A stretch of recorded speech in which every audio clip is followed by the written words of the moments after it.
Hello and welcome to my latest video on my top 1000 countdown. So I can announce now that a short while ago I finished the final video slides, okay, getting the video ready, going from 10 to number 1 to conclude the videos ready. Okay, so what that means now is I can speed up production upload of the videos because I no longer have any to get ready. So this latest video is 240 to 231. Let us look at fighter 240 now.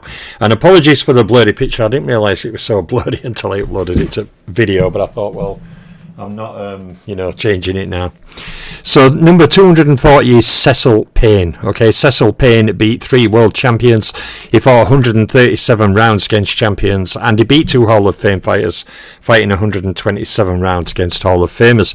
Cecil Payne had 35 fights against rated fighters, and he scored 35 knockouts, 21 knockouts in 3 rounds or less, and 4 knockouts in the first round.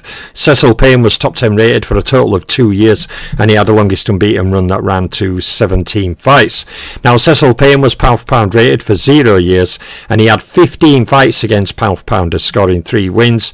He scored 2 wins against pound for pound top 3 fighters and 0 wins against pound for pound number 1 fighters. And Cecil Payne's opposition fought rate comes in at 8 from 18, and his opposition beat rate is 4 from 13.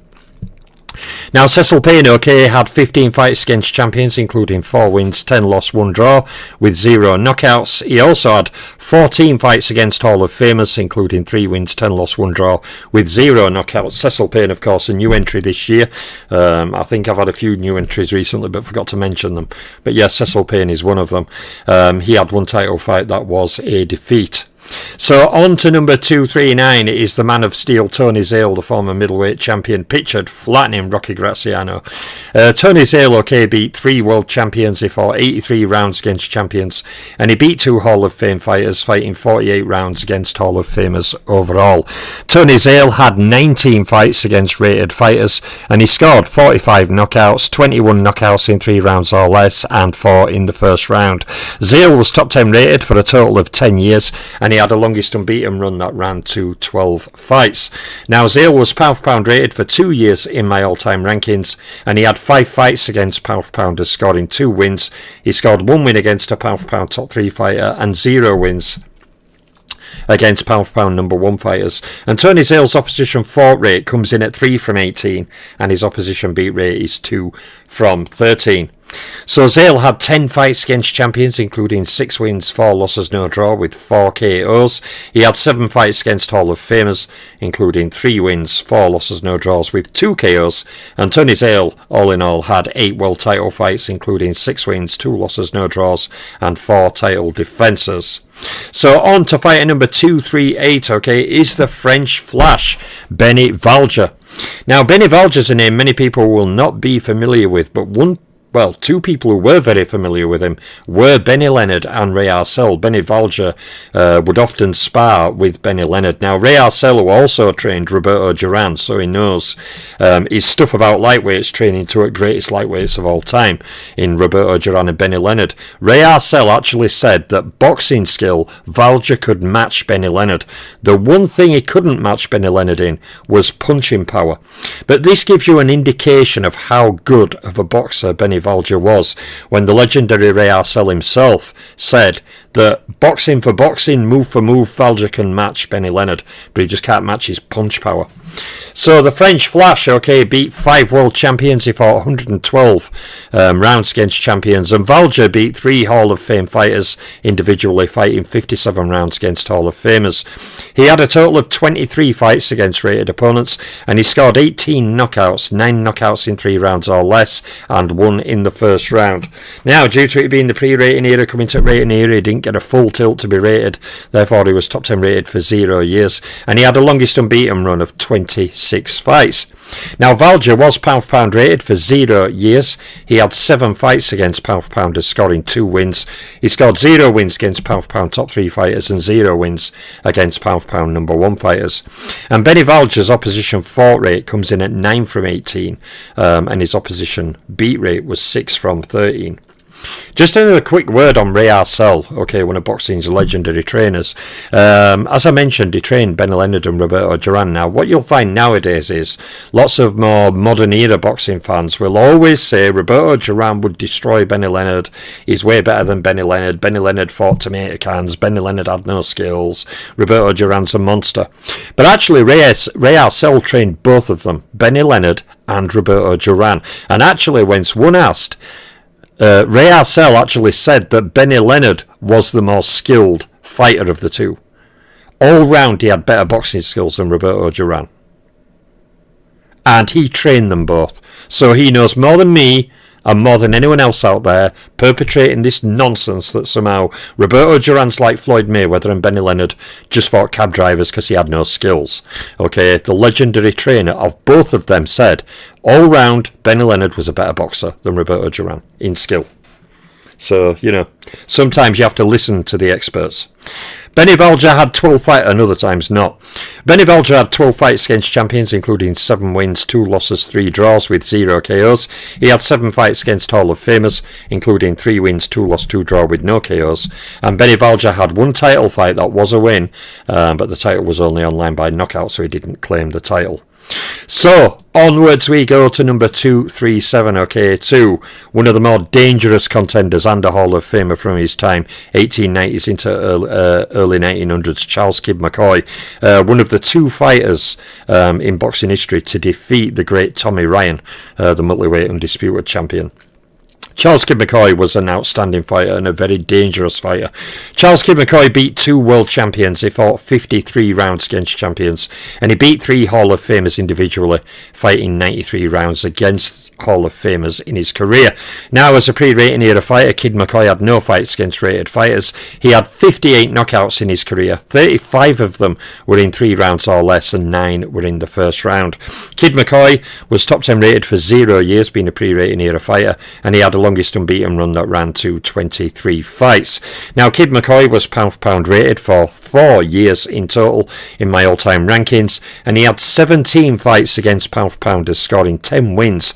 He scored 2 wins against pound for pound top 3 fighters and 2 wins against pound for pound number 1 fighters. And Charles Kid McCoy's opposition fought rate comes in at 4 from 18, and his opposition beat rate was 3 from 13. So in terms of fights against champions, Kid McCoy had 7. That included 2 wins, 2 loss, 3 draw with 1 knockout. He had 11 fights against Hall of Famers, including 4 wins, 3 loss, 4 draw with 2 knockouts. And Charles Kid McCoy had 1 title fight that was a defeat.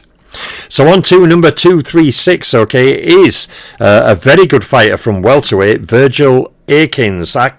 Akins, some people call him Akins, I call him Akins. Virgil Akins, very, very good fighter indeed, very well travelled fighter in terms of who he fought, fighting many at top contenders of his time. Virgil Akins, okay, beat 3 world champions. He fought 156 rounds against champions, and he beat 2 Hall of Fame fighters, fighting 76 rounds against Hall of Famers. Now, against rated fighters, Virgil Akins, okay, had 42 fights against rated fighters. That puts him higher than anyone in 4-belt modern era from 88 to now, just to give you an idea. He scored 35 knockouts, 10 knockouts in 3 rounds or less, and 2 knockouts in the first round. Now, Virgil Akins was top 10 rated for a total of 6 years, and he had the longest unbeaten run that ran to 9 fights. Now, he was never pound for pound rated in my all-time rankings, but Akins had 17 fights against pound for pounders, scoring 6 wins. He scored 1 win against a pound for pound top 3 fighter and 1 win against a pound for pound number 1 fighter. And Virgil Akins' opposition fought rate was 5 from 18, and his opposition beat rate was 3 from 13. So Akins had 14 fights against champions, including 5 wins, 9 losses, no draws with 0 KOs. He had 7 fights against Hall of Famers, scoring 3 wins with 4 losses, no draws and 0 KOs. And Virgil Akins had 3 world title fights, scoring 1 win with 2 losses, no draws and 0 title defences.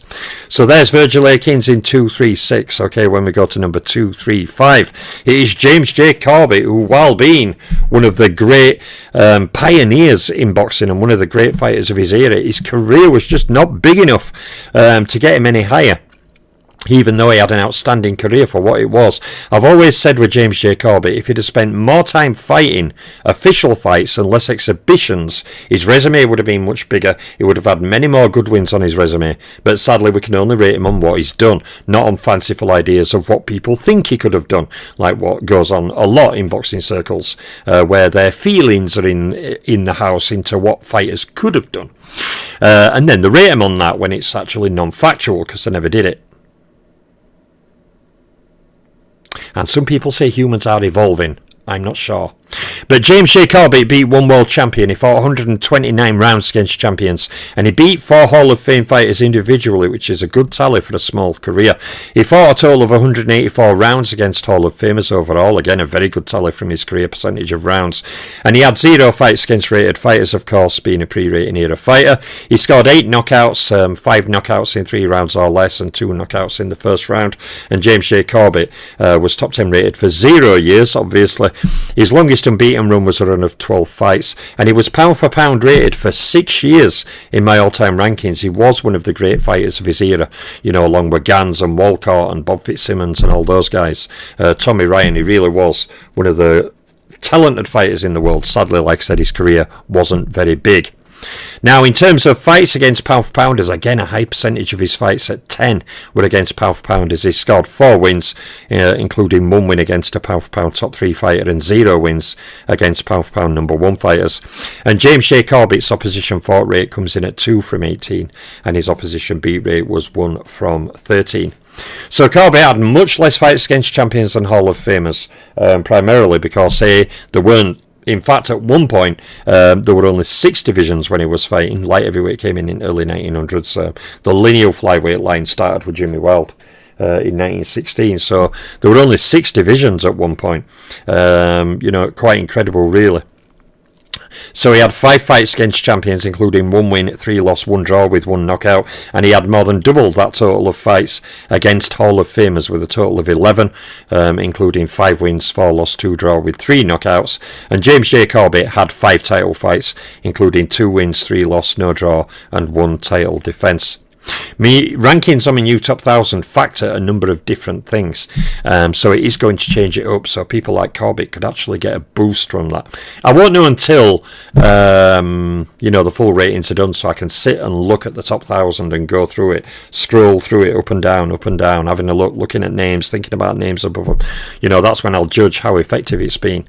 But yeah, it's going to change things around. So on to fighter 234 now. This fighter, I have always said, is one of boxing's underrated fighters. Okay, Jimmy Leto. Now, considering when you look at his career, if you go away to a site now and look at Jimmy Leto's career and think, wow, this guy fought people, you always have to remember that he took 2.25 or 2.5 years off to play as a fullback or quarterback or something. He took just over 2 years off the sport and then came back to the sport. If with his fight numbers he'd have had that 2.5 years as well, fighting constantly included, his resume would have been even bigger and better. But this guy is a vastly underrated fighter, and when you look at his resume and start looking at who his wins are against, you realise that he was an outstanding fighter. In fact, Charlie Burley once said that Jimmy Leto had some of the fastest hands he'd ever seen. He had quick hands, he threw fast combinations. And even Charlie Burley was shocked at how fast Jimmy Leto was and how he unleashed them fast combinations. He was a very, very good fighter, and he goes very underrated. So Jimmy Leto beat 8 world champions. He fought 141 rounds against champions. And Leto beat 6 Hall of Fame fighters individually, even with over 2 years off break from boxing. He fought 121 rounds against Hall of Famers. And Leto scored 39 fights against rated fighters in his career. He scored 40 knockouts, 20 knockouts in 3 rounds or less, and 6 in the first round. Now, Jimmy Leto was top 10 rated for 6 years, and he had the longest unbeaten run of 40 fights. Now, Jimmy Leto was pound for pound rated for 0 years, and he had 13 fights against pound for pounders, scoring 7 wins. He scored 2 wins against pound for pound top 3 fighters and 2 wins against pound for pound number 1 fighters. And Jimmy Leto's opposition fought rate comes in at 7 from 18, and his opposition beat rate is 5 from 13. So, of course, in the future videos to come, you will learn which fighter has the 18 and which fighter has the 13. It will be obvious on the video when I say it. So Jimmy Leto had 16 fights against champions, severe winning record there with 11 wins, 4 losses, 1 draw and 1 knockout. He has 14 fights against Hall of Famers, including 8 wins, 4 losses, 2 draws with 1 knockout, and Jimmy Leto scandalously had no world title fights. But excellent fighter he was. So on to fighter 233, okay, to a fighter who moved up so many weights. You know, people talk about modern weight movers like Pacquiao, and you know what Pacquiao did's incredible. I rate Pacquiao the greatest fighter at modern era. But, you know, fighters like Len Harvey, Ted Kid Lewis, Britain, you know, Willie Meehan, I mean, Leo Hook, many of these fighters move silly weights. Len Harvey, okay, beat 2 world champions. He fought 111 rounds against champions, and he beat 2 Hall of Fame fighters individually, fighting 60 rounds against Hall of Famers overall. Len Harvey had 26 fights against rated fighters, and he scored 58 knockouts, okay, half of them 29 in 3 rounds or less, and he scored 9 first round wins. Now, Len Harvey was top 10 rated for a total of 6 years, and he had the longest unbeaten run that ran to 43 fights. Now, Len Harvey was pound for pound rated for 0 years. He had 8 fights against pound for pounders, scoring 3 wins. He scored 2 wins against pound for pound top 3 fighters and 1 win against a pound for pound number 1 fighter. And Len Harvey's opposition fought rate comes in at 5 from 18, and his opposition beat rate was 4 from 13. So Len Harvey had 9 fights against champions, including 3 wins, 6 losses, no draws with 1 knockout. He had 4 fights against Hall of Famers, included in that were 2 wins, 2 losses, no draws with 0 knockouts. And Len Harvey did have a title fight, but it was a defeat. So Len Harvey comes in 2-3-3. We have 2 fighters to go. The first of them is fighter 232, to one of the longest reigning light heavyweight champions, factoring, you know, all the runs together in boxing history. Virgil Quicksilver Hill, who was also a successful Olympian on that great 1984 Olympic team. So Virgil Hill, okay, beat 9 world champions. He fought 171 rounds against champions. And Hill beat no Hall of Fame fighters. He did fight some Hall of Famers, fighting 16 rounds against them. And Virgil Hill comes in with a total of 28 fights against rated opponents. Now, Virgil Hill scored 24 knockouts, 13 of them in 3 rounds or less, and 8 knockouts in the first round. Virgil Hill was top 10 rated for a total of 17 years. He was a top 10 rated fighter for 17 years. That's quite incredible. His longest unbeaten run was a run of 30 fights, and Virgil Hill was pound for pound rated in my all-time rankings for 4 individual years. Now, Hill had 3 fights against pound for pounders, scoring no wins in the 3 pound for pound categories, and Virgil Hill's opposition fought rate comes in at 3 from 18, and his opposition beat rate is 2 from 13. So in terms of fights against champions, Virgil Hill had 17, including 10 wins, 7 losses, no draws with 3 knockouts. He had 2 fights against Hall of Famers, both of them were defeats. And world title fights, Virgil Hill had 29 world title fights, okay, including 24 wins, 5 losses, no draws, and 20 title defences over his reigns. Like I said, in the 90s he reigned for years as a champion, Virgil Hill. 29 world title fights. Does he get any credit like Golovkin and them get for their title run? Does he get credit for that? No, of course not. If he were fighting now and he'd reigned for 5 years and made 10 defences, everyone would be saying he's greatest light heavyweight of all time, let me tell you. So anyway, let's go to our final fighter on this video now. Fighter 231 is the Cinderella Man, James J. Braddock. Now, James J. Braddock, I don't know if he's new this year. I think he's actually new this time.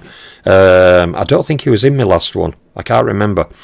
But James J. Braddock beat 4 world champions. He fought 87 rounds against champions, and he beat 3 Hall of Fame fighters individually, fighting 77 rounds against Hall of Famers overall. Braddock had a total of 24 fights against rated fighters, and he scored 27 knockouts, 23 in 3 rounds or less, and 12 in the first round. James J. Braddock was top 10 rated for 3 years, and he had the longest unbeaten run of 27 fights. Now, James J. Braddock was pound for pound rated for 1 year. He had 12 fights against pound for pounders, scoring 3 wins, and he scored 1 win against a pound for pound top 3 fighter and 1 win against a pound for pound number 1 fighter. And James J. Braddock's opposition fought rate comes in at 4 from 18, and his opposition beat rate was 2 from 13. So a quick statoid about James J. Braddock. A lot of people remember him Cinderella Man defeating Bear becoming heavyweight champion. You know, of course, being beaten by Joe Louis. But what a lot of people don't realise is that James J. Braddock was a light heavyweight contender who went on to do that. He actually was a light heavyweight contender when Mickey Walker was fighting at light heavyweight. So basically Braddock was a light heavyweight who went up and captured the heavyweight title. Now the reason Spinks gets so much credit for doing that and someone like Braddock doesn't is Spinks was a light heavyweight champion. So Spinks was the first light heavyweight champion to jump up and catch the heavyweight title. You know, but actually James J. Braddock also fought at light heavyweight. The difference is he didn't title there, but he captured the heavyweight title in that massive upset against the puncher Max Baer. Just a little factoid.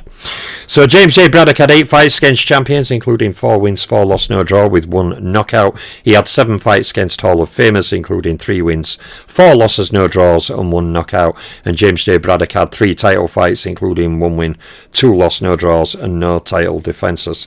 So that ends my latest video. Okay, 2:40 to 2:31. Another video will be coming this evening. I won't say a time this time, so people don't gamble on that. But you know, I'm now cooking. This is 3rd one today. Tomorrow there might be 4. Okay, but I'm speeding up the process now, so I can get this over with. I'm still rescoring my top 1,000. I've slowed down on the graph videos, but they'll restart fully, properly. I will do some in the meantime, but they'll restart fully at normal speed as I was going when I start on my career videos, and that's when I'll chill. So yeah, top 1,000 is on the way. We're inside the final 25%. Another video coming tonight. I'm Boxing Librarian. I'm out now. I'm out for now.